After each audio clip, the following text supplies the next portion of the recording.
Welcome to commerce academy. आज की class में हम बात करेंगे क्यूआरएमपी स्कीम क्या है और इसकी जीएसटी रिटर्न फाइल कैसे होती है। पहले ही स्कीम के बारे में मैं अच्छे से डिटेल में आपको समझाऊंगा, फिर प्रैक्टिकल डेटाबेस के साथ में इसकी रिटर्न भी फाइल कराऊंगा। तो आइए आज के क्लास के टॉपिक को स्टार्ट करते हैं। अगर हम इसके इंट्रोडक्शन की बात करें तो जनरली होता ये है कि हमारे जो जीएसटी रजिस्ट्रेशन है वो दो टाइप्स के होते हैं। एक तो होता है रेगुलर और दूसरा होता है कंपोजिशन। कंपोजिशन से रिलेटेड मेरे बहुत सारे वीडियो ऑलरेडी अपलोडेड है जिनके लिंक आपको डिस्क्रिप्शन बॉक्स में मिल जाएंगे। अब हम बात करते हैं रेगुलर स्कीम की। तो रेगुलर के अंदर भी दो टाइप्स होते हैं। एक तो जाता है रेगुलर जिसको अपना नॉर्मल वाली स्कीम कहते हैं, वैसे ही कायदे से यहाँ पे नॉर्मल लिखना चाहिए था लेकिन चलो कोई ना, तो आप इसको नॉर्मल समझ लीजिएगा। और दूसरी स्कीम होती है क्यूआरएमपी। अब इन दोनों में क्या फर्क होता है? फर्क इतना ही होता है मेजर कि जो ये नॉर्मल वाला है ये अपनी जो जीएसटी रिटर्न है ये मंथली फाइल करेगा। तो अप्रोक्स दो रिटर्न फाइल होती है मंथली, R1 और 3B। तो जनरल देखा जाए तो ये पूरे साल की 24 रिटर्न लगाएगा ही लगाएगा। और अगर आप क्यूआरएमपी स्कीम में होते हैं तो आपको हर 3 महीने से रिटर्न लगानी होती है। तो 3 महीने से 2 रिटर्न आप लगाओगे, यानी 2 रिटर्न लगाओगे तो पूरे साल में कितनी लगाई? आपने 8 रिटर्न फाइल करी।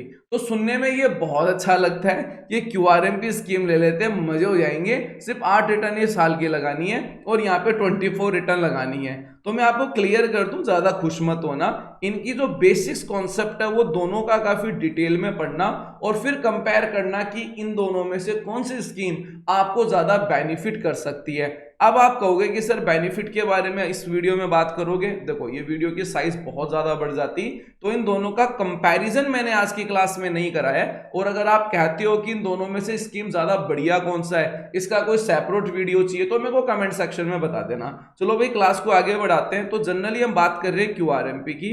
तो क्यूआरएमपी स्कीम कौन ले सकता है? क्यूआरएमपी स्कीम वो ले सकता है जिसका टर्नओवर 5 करोड़ से नीचे हो। अब ध्यान से सुनना, आपको पहले तो जीएसटी रजिस्ट्रेशन रेगुलर वाला लेना है और अगर आपका टर्नओवर 5 करोड़ से नीचे है तो आप क्यूआरएमपी स्कीम ले सकते हो। इसका मतलब क्या हुआ कि आप इस नॉर्मल वाली स्कीम में भी जा सकते हो यानी मंथली, और क्वार्टरली वाली स्कीम में भी आ सकते हो। लेकिन अगर आपका टर्नओवर 5 करोड़ से ऊपर है तो आप क्यूआरएमपी वाली स्कीम में नहीं जा सकते। तो ये हल्का सा इंट्रोडक्शन आपको क्लियर हुआ। अब क्यूआरएमपी के बारे में डिटेल में बात करते हैं। तो देखो भाई, क्यूआरएमपी की जो फुल फॉर्म होती है वो होती है क्वार्टरली रिटर्न मंथली पेमेंट। यानी आप अपनी जो रिटर्न है वो क्वार्टरली लगाओगे और जो पेमेंट करोगे वो मंथली करोगे। मतलब सर मतलब ये कि आपकी जो R1 और 3B है, जनरल यही रिटर्न लगाई जाती है, ये आपको क्वार्टरली फाइल करनी है, 3 महीने से करनी है। अब अगर अपनों बात करें कि सर फर्स्ट क्वार्टर क्या होता है, तो फर्स्ट क्वार्टर होता है अप्रैल, मई और जून। ध्यान से सुनना। सेकेंड क्वार्टर क्या हुआ? जुलाई, अगस्त और सितंबर। अब देखो, तो मुद्दा ये है कि गवर्नमेंट ये कह रही है कि पेमेंट आपको मंथली करना है। अब ध्यान से सुनिएगा मेरी बात, कहने का मतलब ये है कि अप्रैल और मई के अंदर तो सिर्फ आपको टैक्स का पेमेंट ही करना है, रिटर्न नहीं लगानी, ना ही R1 लगानी है, ना ही 3B लगानी है। ये कब लगानी है? जून में। यानी अप्रैल, मई, जून का तीनों का डेटा एक साथ जून की रिटर्न में डाल के आपको फाइल करना है। यही सेम नेक्स्ट क्वार्टर में होगा। यानी अगर हम बात करें जुलाई, अगस्त और सितंबर, तीनों महीनों का डेटा सितंबर मंथ की रिटर्न के अंदर ऐड करके फाइल किया जाएगा। लेकिन टैक्स का पेमेंट आपको मंथली करना पड़ेगा। अब सर टैक्स का पेमेंट क्या हुआ? टैक्स पेमेंट का मतलब होता है कि अगर आपकी कैश की लायबिलिटी आई है करंट मंथ में तो ही आपको पेमेंट करना है। सर समझ में नहीं आया, देखो बात को समझो। अप्रैल है, मई है और जून है, ठीक है। अप्रैल और मई के अंदर अगर आपका कोई कैश लायबिलिटी आती है, आपकी कोई कैश लायबिलिटी आती है, तो आपको सिंपल चालान बना के पेमेंट कर देना है। सर चालान कैसे बनेगा अभी मैं दिखाऊंगा सर। तो सिंपल आपको चालान बना के पेमेंट कर देना है, बात खत्म। और अगर आपकी जून महीने में लायबिलिटी आती है तो इसके अंदर तो आप अपनी GSTR 3B में उसको इंडिकेट करके पे कर ही दोगे। अब चालान बनाने का मतलब क्या हुआ? ध्यान से सुनिए। चालान बनाने का मतलब ये हुआ कि अगर आपकी ITC से टैक्स का पेमेंट नहीं हो रहा, अगर आपकी ITC से टैक्स का पेमेंट नहीं हो रहा है तो आपको चालान बनाना है। सर अभी भी समझ में नहीं आया, तो ध्यान से सुनिए। मान लीजिए इस करंट मंथ में आपका जो ITC है वो 60,000 रुपये, ठीक है। और आपको जो टैक्स का पेमेंट करना है यानी जो आपकी आउटवर्ड सप्लाई है वो 70,000 रुपीज है। तो आईटीसी तो सेट ऑफ होगा, कितना होगा, मुश्किल से 60,000 ही होगा। तो बचा कितना टैक्स, 10,000 बच गया। तो ये 10,000 टैक्स आपको किस में पे करना है, कैश में करना है। तो ये अगर कैश की लायबिलिटी आती है तो उस केस में क्यूआरएमपी स्कीम के अंदर मंथली चालान बनेगा, ऐसे नहीं बनेगा। या फिर हम बात करें कि सर हमारे आरसीएम की कोई लायबिलिटी आ गई तो उस केस में आपको पेमेंट करना पड़ेगा, ऐसे नहीं करना पड़ेगा। तो यहाँ पे आपका एक क्वेश्चन हो सकता है कि सर मान लो मेरा फर्स्ट और सेकंड मंथ है और उन दोनों मंथ में मेरा टैक्स आईटीसी से पे हो रहा है और किसी भी प्रकार का मेरे पास में आरसीएम नहीं है और अदर कोई लायबिलिटी नहीं है जो सिर्फ कैश से ही पे हो सकती है, तो क्या पहले और दूसरे महीने मुझे कुछ करना है? भैया जी कुछ नहीं करना, मस्त चिल मारो, कोई टेंशन वाली बात नहीं है। तीसरे मंथ के अंदर टैक्स का पेमेंट यानी रिटर्न अपनी लगा देना। तो चलो भाई ठीक है, तो मंथली पेमेंट की बात क्लियर हो गई। अब यहाँ पे जो 2 टाइप्स लिखे हैं इसका मतलब ये होता है कि पेमेंट करने के 2 तरीके होते हैं। एक तो होता है 35% का रूल होता है और एक सेल्फ असेसमेंट होता है। तो अभी मैं आपको चालान बनाना बताऊंगा, वहां पे मैं इसके बारे में डिटेल में दे दूंगा। अब सुनो मेरी बात। अब यहाँ पे एक आईएफएफ भी होता है, इसके बारे में कुछ मार्केट में काफी ज्यादा कंफ्यूजन है। आईएफएफ की फुल फॉर्म होती है इनवॉइस फर्निशिंग फैसिलिटी। अब ये क्या होती है, देखो ध्यान से सुने। क्यूआरएमपी स्कीम वालों को क्या करा, गवर्नमेंट ने एक ऑप्शन दे दिया कि भाई अगर तुम चाहो तो अपने B2B के बिल अपलोड कर लो। अगर तुम चाहो तो अपने B2B के बिल अपलोड कर दो, कंपलसरी नहीं है, ऑप्शनल है। यानी जो आपका फर्स्ट मंथ है और जो आपका सेकंड मंथ है, मेरे ख्याल से फर्स्ट मंथ और सेकंड मंथ आप समझ गए होंगे, जो हर क्वार्टर का पहला और दूसरा महीना। तो फर्स्ट और सेकंड मंथ के अंदर अगर आप चाहो अपने B2B के बिल अपलोड करना तो आप इन दोनों में अपलोड कर सकते हो वाया आईएफएफ। अब सर ये आईएफएफ क्या है, देखो समझो। आईएफएफ R1 का ही छोटा रूप है। आईएफएफ R1 का ही छोटा रूप है। आईएफएफ कंपलसरी नहीं होती है। आईएफएफ कभी भी लेट फाइल भी नहीं होती है। अगर आप आईएफएफ फाइल करते हो तो भी ठीक है, अगर आप आईएफएफ फाइल नहीं करते तो भी ठीक है। आईएफएफ का एकमात्र उद्देश्य है अपने B2B के जो बिल होते हैं वो पोर्टल पे अपलोड करना। अब मैं जनरल आप लोगों से क्वेश्चन पूछता हूं और वो आप अपने माइंड में सोच लीजिए उसका आंसर, और भी मैं प्रैक्टिकल पे आपको बताऊंगा दोबारा, तो वहां पे आपको क्लियर हो जाएगा। आप अपने माइंड में ये सोचिए कि B2B के कितने हेड होते हैं, B2B के हेड कितने होते हैं। देखो क्वेश्चन समझिएगा मेरा ध्यान से। मैंने आपको ये कहा है कि गवर्नमेंट ने B2B के बिल से रिलेटेड आईएफएफ की एक फैसिलिटी दे के रखी है, जिसकी फुल फॉर्म भी देखो इनवॉइस फर्निशिंग फैसिलिटी है। ये फर्स्ट और सेकंड मंथ के लिए दे के रखी है। अब जो ये फैसिलिटी है ये सिर्फ और सिर्फ B2B के बिलों के लिए और किसी भी चीज के बिलों के लिए नहीं है। बाकी जो भी डिटेल है आपको क्वार्टरली जीएसटी की रिटर्न में ही अपलोड करनी है। तो B2B से रिलेटेड कितने हेड होते हैं, इसका आंसर आप मन में सोच लीजिए। 1 होते हैं, 2 होते हैं, 3 होते हैं या 10 होते हैं, ठीक है। और ये मैं आपको आगे बताता हूं इसके हेड होते कितने हैं। तो चलो भाई ठीक है, तो जनरली मैंने इसकी आपको थ्योरी कंप्लीट कर दी है। अब इसका प्रैक्टिकल सिनेरियो देखते हैं। तो यहाँ पे सबसे पहला सवाल तो ये आता है कि सर जो मेरा क्लाइंट है उसका पता कैसे चलेगा कि वो मंथली में है या क्वार्टरली में है। तो जैसे ही आप अपने क्लाइंट के डाटाबेस को लॉगिन करोगे यानी उसके जीएसटी पोर्टल पे लॉगिन करोगे तो यहाँ पे बड़ा बड़ा लिखा हुआ आएगा क्वार्टरली। तो नोटिस कीजिएगा, जो मंथली होगा उसके यहाँ पे मंथली मेंशन होगा और जो क्वार्टरली होगा उसके क्वार्टरली मेंशन होगा। तो ये बंदा मेरे किस में है, क्यूआरएमपी स्कीम में है। दूसरा यहाँ पे देखिए जो जनवरी और फरवरी का जो ऑप्शन है यानी ये जो हमारा 4th क्वार्टर है इसमें नॉट एप्लीकेबल दिखा रहा है। इसका रीजन क्या हुआ, इसका रीजन यही है कि इसको फाइल करने की जरूरत नहीं थी। और यहाँ पे भी आप 3B को भी देख सकते हैं और ये दोनों हाईलाइट है क्योंकि ये क्वार्टर एंड है और यहाँ पे आपको रिटर्न लगानी है। तो ये चीज क्लियर हुई आपको। अब नेक्स्ट चीज ये आती है कि सर मुझे आईएफएफ फाइल करना है। तो बात को समझिए, मान लेते हैं कि आप जनवरी मंथ के अंदर हो या मान लेते हैं आप क्वार्टर के फर्स्ट और सेकंड मंथ के अंदर हो और आपको आईएफएफ फाइल करने की नीड है। तो उस केस में आपको मंथ सेलेक्ट कर लेना है। जैसे ही मंथ सेलेक्ट करोगे तो इस तरह की स्क्रीन आपके पास में आएगी। अब मैं आपको क्लियर कर दूं, ये जो आप स्क्रीन देख रहे हो ये जब आपने फर्स्ट और सेकंड मंथ को जब आप सेलेक्ट करोगे फाइलिंग के लिए तभी ये स्क्रीन आपको शो होगी, ऐसे नहीं होगी। सेकंड क्योंकि थर्ड मंथ होगा उसके अंदर तो रिटर्न दिखा देगा, फर्स्ट और सेकंड मंथ में ये स्क्रीन आ जाएगी। अब इस स्क्रीन में क्या क्या दिया हुआ है, 2A दिया हुआ है, 2B दिया हुआ है। 2A और 2B क्या होता है ये मैं लास्ट क्लास में बहुत अच्छे से आपको पढ़ा चुका हूं, इसको फोकस करो। इसमें GST-R1 नहीं लिखा हुआ, यहाँ पे लिखा हुआ है इनवॉइस फर्निशिंग फैसिलिटी, और यहाँ पे बड़ा बड़ा लिखा हुआ है ऑप्शनल। फाइल करो तो ठीक है, नहीं करो तो ठीक है। और इसकी एंड डेट है 13। देखो GST-R1 की लास्ट डेट कितनी होती है 11 तारीख, 3B की लास्ट डेट कितनी होती है 20, और QRMP के केस में 22 24 हो जाती है, वो एक अलग मैटर है। जनरल हम 3B को 20 मानते हैं, ठीक। अब इनके बाद में क्या R1 और 3B फाइल हो सकती है? आंसर इज यस, बिल्कुल हो सकती है। लेट फीस एप्लीकेबल होगी, लेकिन ये दोनों रिटर्न ड्यू डेट के जाने के बाद में भी फाइल हो जाती है। लेकिन जो IFF फैसिलिटी होती है इसकी ड्यू डेट नहीं होती, एंड डेट होती है। यानी IFF की लास्ट डेट 13 है, आप 14 डेट को IFF फाइल नहीं कर सकते, क्योंकि ये IFF फिर खत्म हो जाएगा और इसके ऊपर कोई लेट फीस भी नहीं लगती, क्योंकि ये रिटर्न नहीं है। तो आई थिंक आपको IFF का लॉजिक क्लियर हो गया होगा।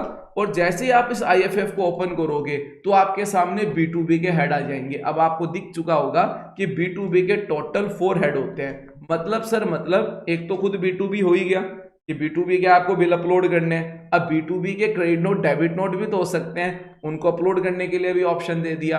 अब ऐसा हो सकता है कि कोई B2B का बिल आपने कोई रॉन्ग अपलोड कर दिया हो प्रीवियस मंथ में, तो उसका भी एडजस्टमेंट हो जाता है अमिटमेंट B2B से।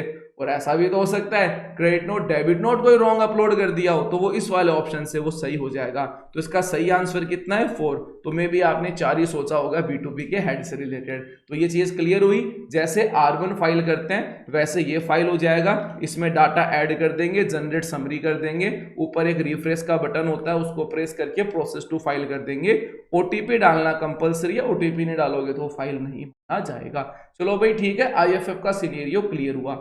अब मान लेते हैं कि सर मंथली स्कीम के अंदर फर्स्ट और सेकंड मंथ की बात कर रहा हूं मैं कि मैं QRMP में हूं और पहले और दूसरे महीने में मुझे टैक्स पेमेंट की नीड पड़ गई via RCM via cash payment. तो वो टैक्स का पेमेंट कैसे करूंगा, तो अब इसको समझते हैं। तो उसके लिए आपको सिंपली कुछ नहीं करना, अपने GST पोर्टल को ओपन करना है। पोर्टल ओपन करने के बाद में सर्विसेज पे क्लिक करोगे, सर्विसेज पे क्लिक करने के बाद में इस पेमेंट पे क्लिक करोगे और फिर यहाँ पे ऑप्शन मिलेगा क्रिएट चालान। यानी आपको सिंपल चालान बनाना है, जैसे हम चालान बनाते आए हैं, कोई नया स्पेशल काम आपको नहीं करना है।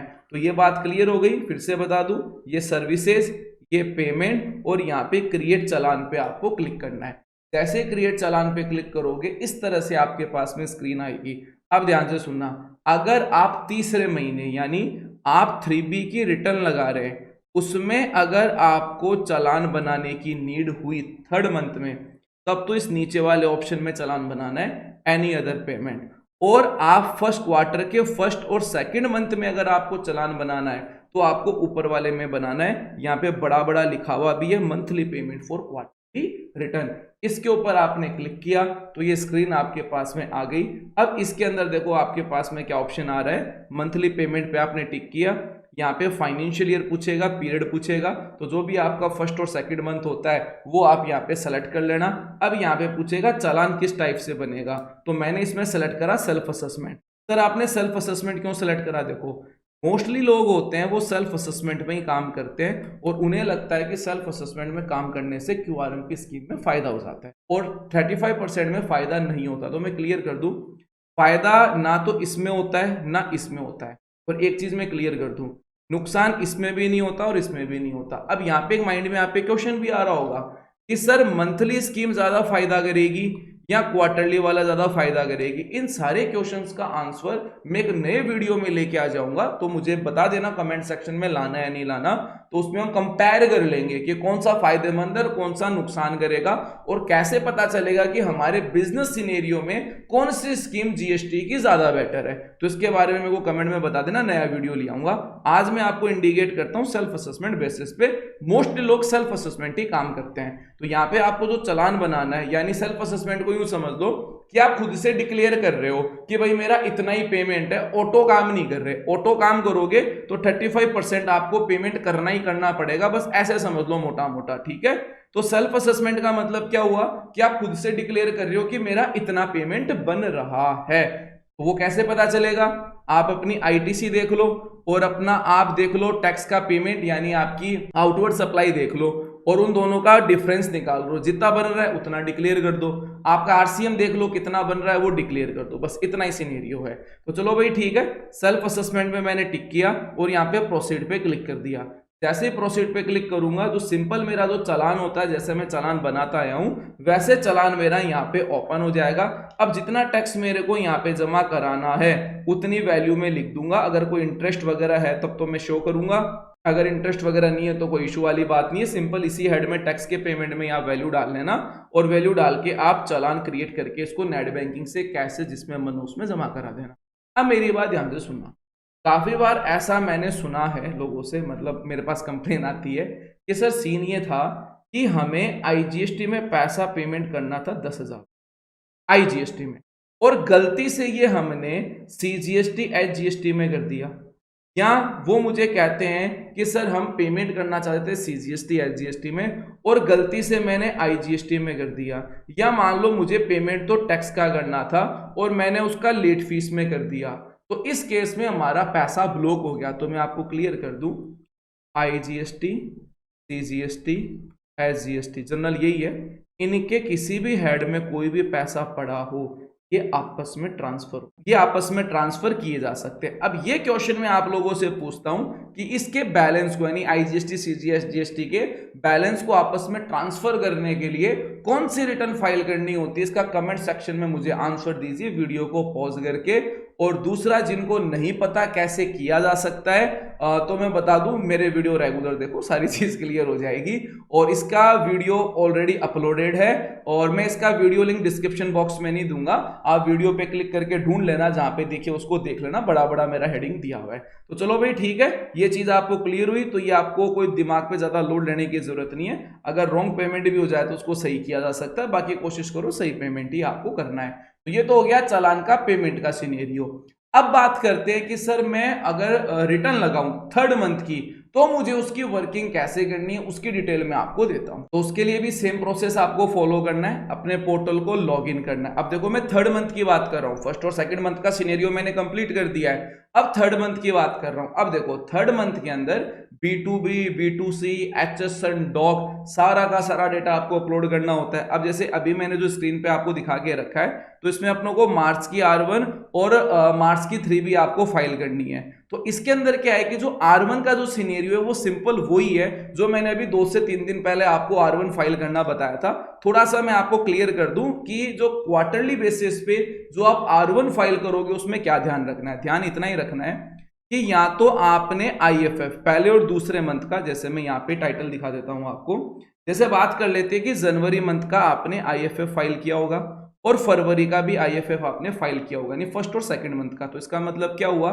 कि B2B के हेड तो आपने जनवरी और फरवरी के अपलोड कर दिए। तो इसका मतलब क्या हुआ कि जो मार्च की जो अपनो R1 लगाएंगे उसमें 1st और 2nd मंथ का B2B का डेटा छोड़ के एंटायर डेटा अपलोड करेंगे, यानी 1st और 2nd के B2C लार्ज, HSN, डॉग, और जो 3rd मंथ है यानी मार्च है, या अपनो बात कर ले दिसंबर बात कर ले, जो भी 3rd मंथ है उसके B2B और B2C के यानी इंटायर डेटा।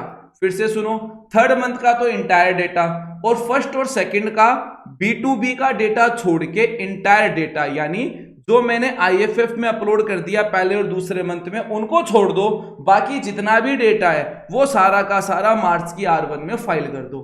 अब यहाँ पे एक दूसरा सिनेरियो आता है, जैसे इस क्लाइंट का है, इसने पहले मंथ IFF फाइल नहीं करी, दूसरे मंथ IFF फाइल नहीं करी, ये बड़ा ही सूखी बंदा है। अब इसको दिमाग पे लोड लेने की जरूरत नहीं, इसको क्या करना है 1st मंथ, 2nd मंथ और क्वार्टर मतलब 3rd मंथ, इन तीनों का एंटायर डेटा एक साथ जोड़ के मार्च की रिटर्न में चिपका देना है, बात खत्म।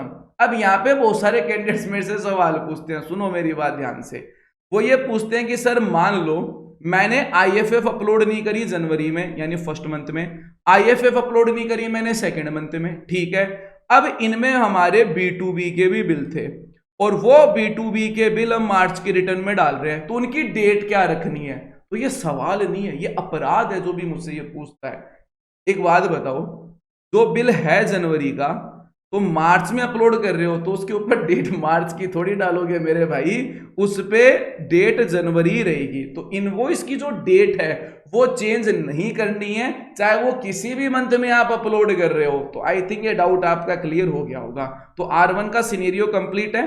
अब R1 में तो वो ज्यादा खास काम नहीं करना होता, खाली रिपोर्टिंग पार्ट है। अब देखो आती है मार्च की बात, यानी क्वार्टर का जो एंड है, यानी रिटर्न फिलिंग की जो बात है, थर्ड मंथ की जो बात है, उसके ऊपर अपनों आते हैं। ये बहुत ही ज्यादा इंपॉर्टेंट होता है। देखो ध्यान से सुनो, मोस्टली बिजनेसमैन ना तो IFF का आपको डेटा देंगे और ना ही फर्स्ट और सेकंड मंथ में कोई डिटेल आपको प्रोवाइड करवाएंगे।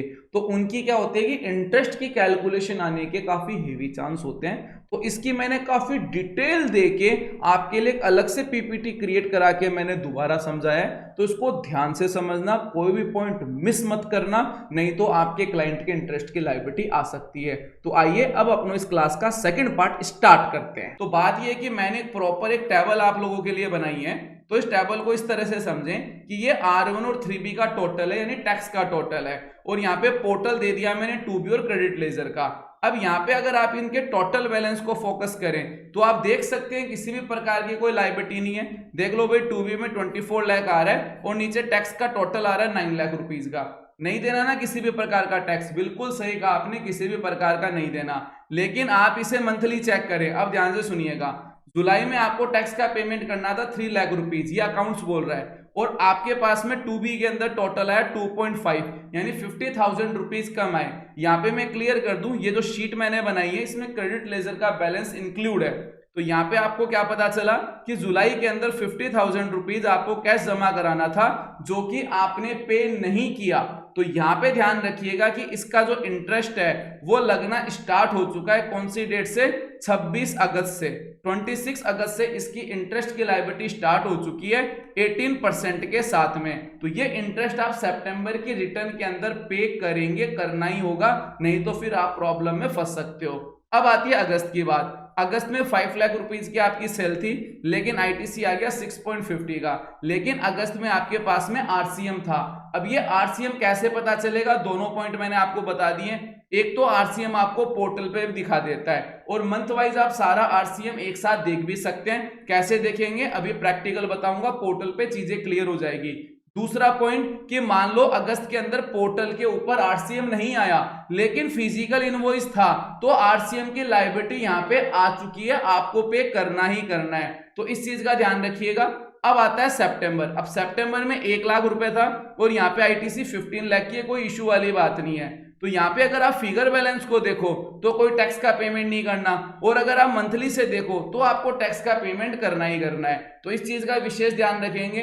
अब यहाँ पे आपने लगाया एक्स्ट्रा दिमाग। सर ये एक्स्ट्रा दिमाग क्या हुआ? एक्स्ट्रा दिमाग आपका ये हुआ कि आपने क्या किया, यहाँ पे जुलाई की जो 50,000 रुपीज की जो सेल थी उसको टिका दी अगस्त में, या आपने टिका दी सितंबर के अंदर अकाउंट्स में चेंजिंग करके। तो यहाँ पे ध्यान ये रखना, अगर ये B2B है या ऑनलाइन है तब तो ऑटोमेटिक ही आप पकड़े जाओगे इन फ्यूचर, और फिर इसके ऊपर आपको पेनल्टी और देनी पड़ेगी। अब यहाँ पे आपका क्वेश्चन ये हो गया कि सर अगर ये मेरी वैसे B2C हुई तो, यानी कहने का मतलब है मैंने लोकल मार्केट में बेचा था, मुझे पता चल गया कि जुलाई में लायबिलिटी आ गई, तो मैंने ये 50,000 की सितंबर में टिका दी, और ये जो RCM है इसी का मैं सिर्फ इंटरेस्ट पे करूंगा, इसका मैं करूंगा नहीं, बात खत्म।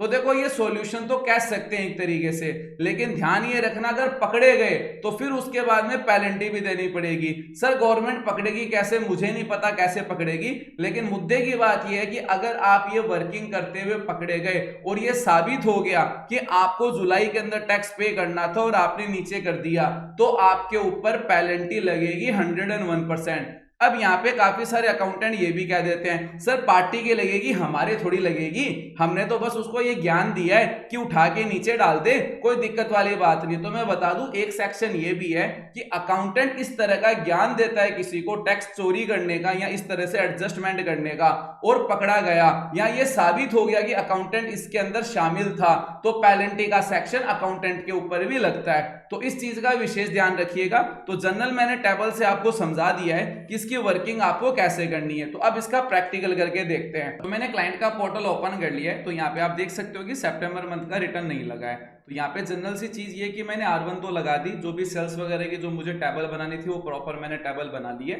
अब यहाँ पे जो एक क्वेश्चन निकल के आ रहा था कि सर आरसीएम का पता कैसे चलेगा कि कोई प्रीवियस वगैरह मैंने छोड़ दिया या नहीं छोड़ दिया, या कोई आईटीसी वगैरह का क्या सीन है उसका पता कैसे चलेगा। तो वो सारी चीजें आप एक साथ देख सकते हो। तो यहाँ पे आप सर्विसेज में जाओगे, यहाँ पे रिटर्न मिलेगा और यहाँ पे आ जाएगा tax liability and ITC comparison.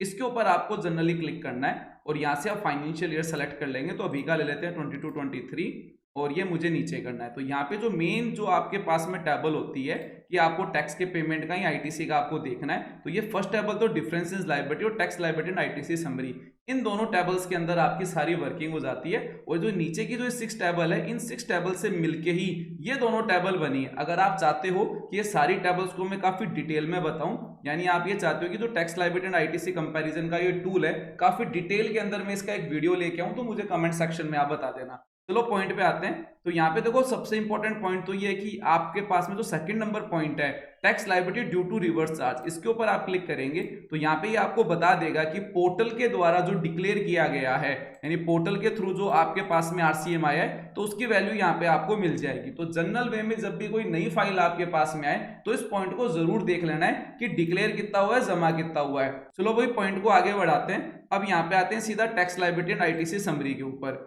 तो अब यहाँ पे आप देख सकते हो कि मैंने जीएसटी R1 के अंदर सितंबर मंथ में टैक्स का अमाउंट 2,20,000 रुपीज डिक्लेयर किया हुआ है, ठीक है। जुलाई और अगस्त में कोई वैल्यू नहीं आई, क्यों? क्योंकि मैंने आईएफएफ अपलोड नहीं किया था। तो बात समझ में आ गई कि जो टेबल मैंने आपको बताई थी वो टेबल की पूरी चेकलिस्ट करनी है। यहाँ पे आप देख सकते हो माइनस में वैल्यू आई है, ये इसलिए आई है क्योंकि ये शॉर्टफॉल बता रहा है और 3B मैंने रिटर्न अभी लगाई नहीं है और यहाँ पे वैल्यू नहीं है, तो इसलिए कह रहा है कि भाई इतना टैक्स तेरा बकाया है। जैसे मैं अभी 3B लगा दूंगा तो चीजें क्लियर हो जाएगी। अब बात को ध्यान से समझना, यहाँ पे इसने मुझे बता दिया है कि तेरे को इतना टैक्स जमा कराना है 2,20,000 और यहाँ पे जीएसटीआर 2B आ रही है जुलाई अगस्त, यानी जुलाई में कितना आईटीसी था, अगस्त में कितना आईटीसी था, टोटल आईटीसी मेरे पास में आ गया 1,55,000 और टैक्स का पेमेंट करना है 2,20,000। तो सीधा सीधा आपको पता चल चुका है कि हमारे पास में कैश की लायबिलिटी आ चुकी है, इस पार्टी का कैश में पेमेंट होगा। रही बात जुलाई और अगस्त में मंथली चेक करना, वो मैंने इस क्लाइंट का चेक कर लिया है, कोई इशू वाली बात नहीं है। इसकी जो लगभग सेल है वो सितंबर की ही है और यहाँ पे हम कैश का पेमेंट करेंगे। अब कैश के पेमेंट की बात सुनना, कैश के पेमेंट में देखो दो चीजें होती है। पहली चीज तो होती है कि आपके पास में कैश लेजर में बैलेंस नहीं है और आप उसका चालान बनाएंगे। अब चालान दो तरीके से बनता है। पहला तरीका तो ये होता है कि आप मैनुअल चालान बनाते हैं वैल्यू वगैरह एंटर करके, तो उसमें गलती होने के चांसेस बढ़ जाते हैं। या फिर आप क्या करते हैं कि ऑटो चालान बनाते हैं। ऑटो चालान बनाओगे कोई गलती नहीं होगी, इजीली सेट ऑफ हो जाएगा। ये तो वही फर्स्ट सिचुएशन। जो मोस्ट इंपॉर्टेंट सिचुएशन ये है कि आपके पास में ऑलरेडी कैश लेजर में बैलेंस पड़ा है। तो आप देख सकते हैं कि मेरे क्लाइंट का यहाँ पे कैश लेजर में बैलेंस पड़ा है। अब ये जो बैलेंस है, कई बार ऐसा होता है कि ये टैक्स के अंदर पड़ा है और हमारी लेट फीस भी होती है या इंटरेस्ट की लायबिलिटी भी होती है, या तो ऑटो इंटरेस्ट की लायबिलिटी आ गई। अब यहाँ पे क्वेश्चन एक और निकल के आया कि सर पता कैसे चलेगा कि ऑटो इंटरेस्ट की लायबिलिटी कैसी आई है, और ऑटो इंटरेस्ट की जो लायबिलिटी आई है उसको मैं पता कैसे लगाऊंगा कि किस चीज का है। पूरा डिटेल में बताऊंगा, बस तसल्ली रखो, शांति से वीडियो को देखो। अब बात को ध्यान से समझना, मेरे कहने का मतलब कि आईजीएसटी में कैश के लेजर में ज्यादा अमाउंट पड़ा है और सीजीएसटी एचजीएसटी में पैसा नहीं है, या फिर मान लो कि पैसा तो है लेकिन आपको आरसीएम पे आपको लेट फीस पे करनी है या इंटरेस्ट पे करना है, तो उसको आप चेंज कैसे करोगे, हेड को कैसे चेंज करोगे, ये भी अपनो अभी क्लियर करेंगे। फाइल रिटर्न पे गया और मुझे सितंबर की रिटर्न लगानी है। ये सितंबर की मैंने रिटर्न ले ली, आरसीएम वगैरह वो सारी टेबल मैंने प्रॉपर चेक कर लिए, किसी तरह की कोई इशू नहीं है। डाउन आऊंगा, 2B मेरा वहां से ही चेक हो गया। अगर आप वैसे मैनुअल चेक करना चाहते हैं यहाँ से दोबारा, तो यहाँ पे व्यू में 2B में जाके और यहाँ पे आप 2B में जाके मैनुअल भी यहाँ से चेक कर सकते हैं, या फिर बैक में जाओ और फिर से आप यहाँ पे सितंबर खोल लो। ये सितंबर मैंने खोला और यहाँ पे क्वार्टरली बेसिस पे भी क्लियर कर सकते हैं। तो आप सीधा कंपैरिजन टूल में चले गए तो वहाँ पे सारी चीजें वैसे ही आपकी क्लियर हो गई।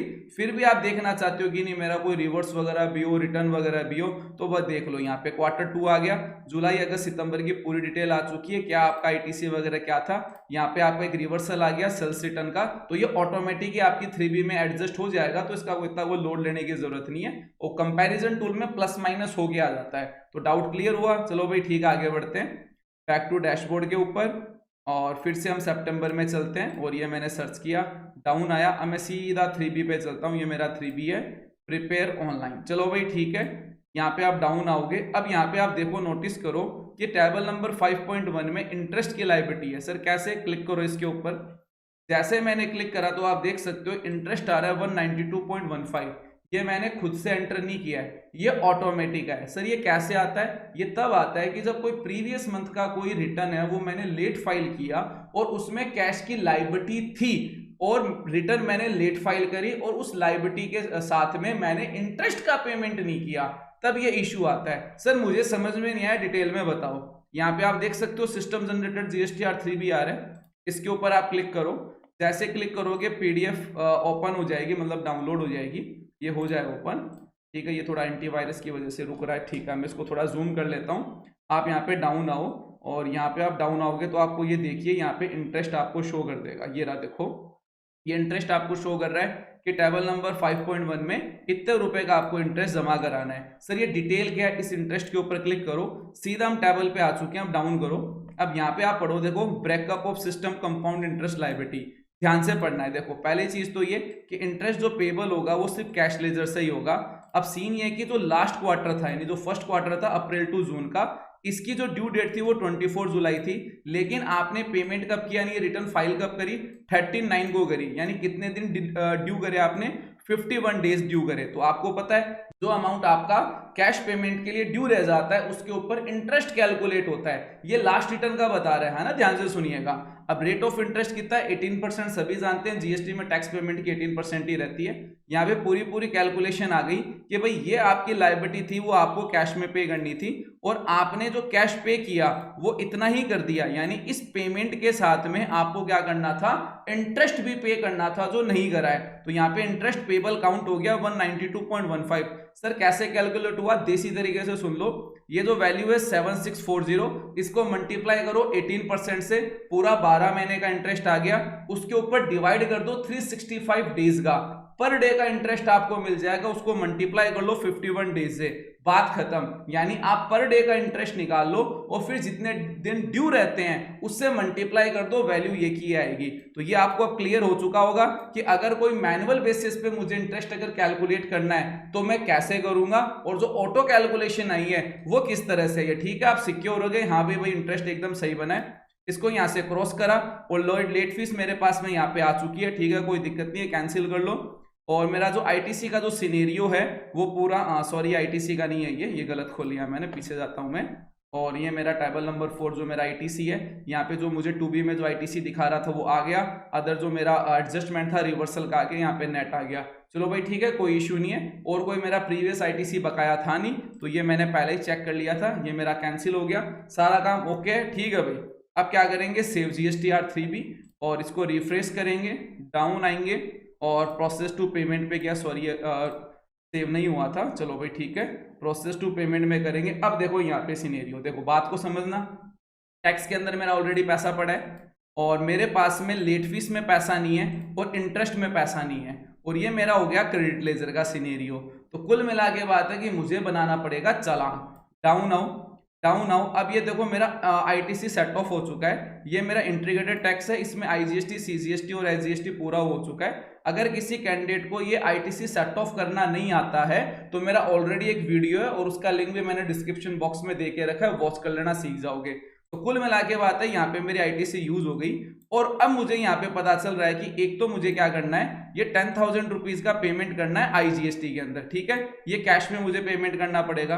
अब डाउन आता हूं मैं और यहाँ पे इंटरेस्ट पेबल भी आ गया 192, और ये इंटरेस्ट मुझे यहाँ पे करना है और ये लेट फीस पे करनी है। तो कुल मिला के बात ये है कि 10,000 रुपये तो मेरे को कैश में चाहिए और ये 1,000 रुपये यहाँ पे चाहिए, 1,000 रुपये मेरे को यहाँ पे चाहिए, और इंटरेस्ट पेबल में मेरे पास में पैसा नहीं है। तो मुझे क्या बनाना पड़ेगा? चालान बनाना पड़ेगा। तो मैं यहाँ पे मेक पेमेंट पे क्लिक करूंगा और ये यस करूंगा। अब ये मेरा ऑटो चालान बना है और देख सकते हो कि इंटरेस्ट के अंदर मेरा ऑलरेडी पैसा आ चुका है, आईजीएसटी में मेरा पैसा आ चुका है, लेट फीस वगैरह सब कुछ मेरी आ चुकी है। 12,000 रुपए का मेरा चालान बनेगा। अब ये चालान क्या है कि मेरा ऑटो बन रहा है, तो किसी तरह की मेरे कोई प्रॉब्लम नहीं आएगी। अगर ये ऑटो नहीं बन रहा होता, मेरे कहने का मतलब है कि ऑलरेडी अगर आपके कैश लेजर में पैसा होता तो उस पैसे को आपको डिस्ट्रीब्यूट करना पड़ता। तो अपना एक काम करते हैं, मैं अगर ऐसा कैसा चालान बना दूंगा तब तो आपको ये चीज ही समझ में नहीं आएगी कि गलत पेमेंट होने पर सही कैसे करते हैं। तो मैं काम करता हूँ 12,000 रुपए का चालान बना देता हूँ और इसका अपना एक काम करते हैं, पेमेंट कर देते हैं और फिर डिस्ट्रीब्यूट करेंगे सबको। तो ये चीजें आपको और अच्छे से क्लियर हो जाएगी। तो मैं यहां से इसका पेमेंट नहीं करता, 12,000 का चालान बनाना है, ठीक है।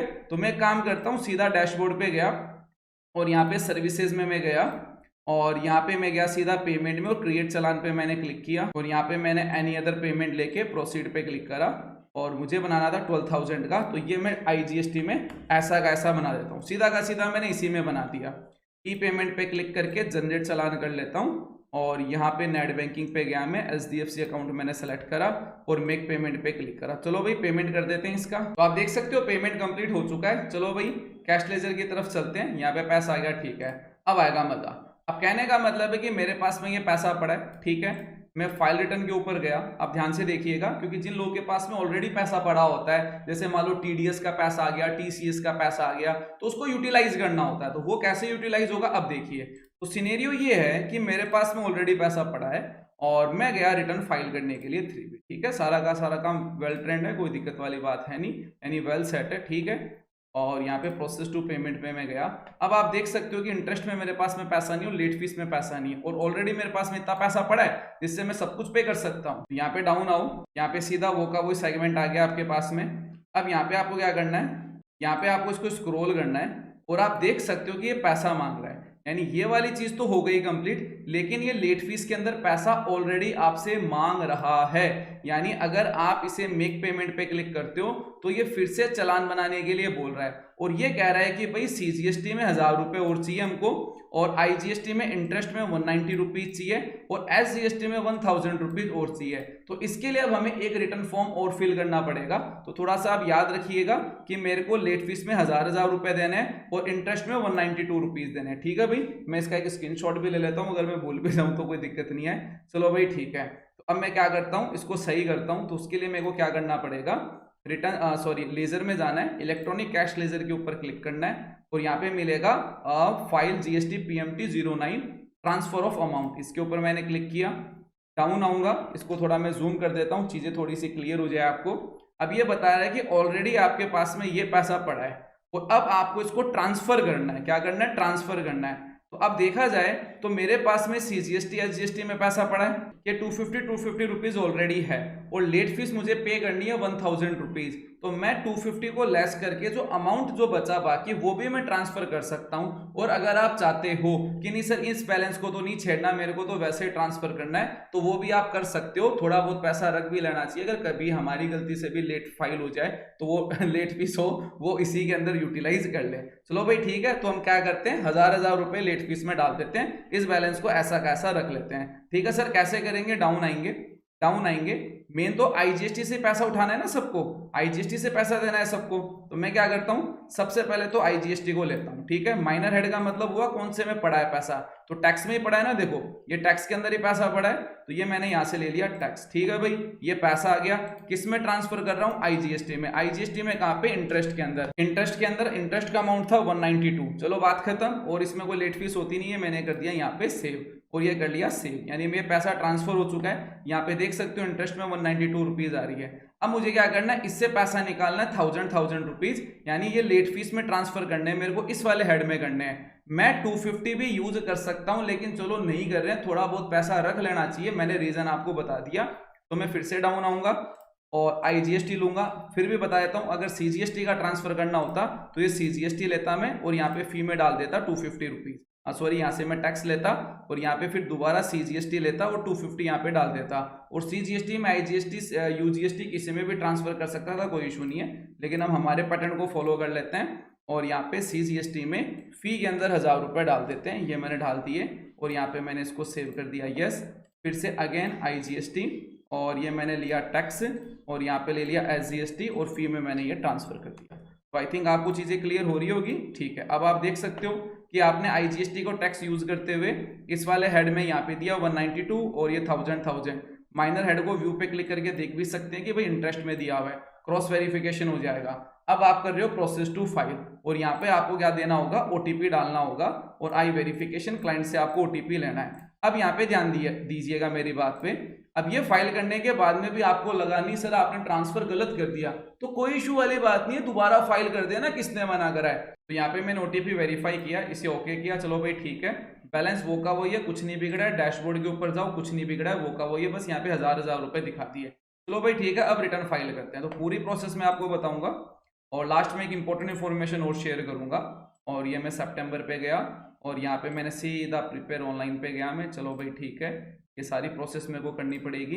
ये प्रोसेस टू पेमेंट, अब आप देख सकते हो पैसा यहाँ पे डिस्ट्रीब्यूट हो चुका है, पूरी चीजें आ गई। अब आप डाउन करो और यहाँ पे देखो आपको किसी भी तरह का एडिशनल बैलेंस की जरूरत नहीं है, वो 250 रुपए हमारे बच चुके हैं, इनको आगे हम काम ले लेंगे। अब क्या करना है सर, इसके ऊपर क्लिक करना और यस करना है। चलो भाई खेल खत्म हो गया काम, और डाउन करो और सीधा प्रोसेस टू फाइल और ओटीपी यहाँ पे डाल दो। अब फटाफट मुझे कमेंट सेक्शन में आप बताओ कि आज की क्लास का आपका एक्सपीरियंस कैसा रहा। और मोस्ट इंपॉर्टेंट बात यह है, कल संडे है हमारा, शाम को 4 बजे लाइव क्लास है, हालांकि उसकी रिकॉर्डिंग भी आपको मिल जाएगी, उसे अटेंड करके आप आईटीसी से रिलेटेड अपने सारे डाउट्स क्लियर कर सकते हैं। और दूसरी इंपॉर्टेंट चीज ये कि जीएसटी आप step by step perfect way में सीखना चाहते हैं तो आप हमारे एप्लीकेशन एकेडमी कॉमर्स को डाउनलोड करके उसके अंदर हमारे कोर्सेज के डेमो देके कोर्स भी ज्वाइन कर सकते हैं। चलो भाई, थैंक्स फॉर अटेंडिंग, मिलते हैं नेक्स्ट क्लास में। और हाँ, एक्सपीरियंस शेयर करना ना भूलिएगा।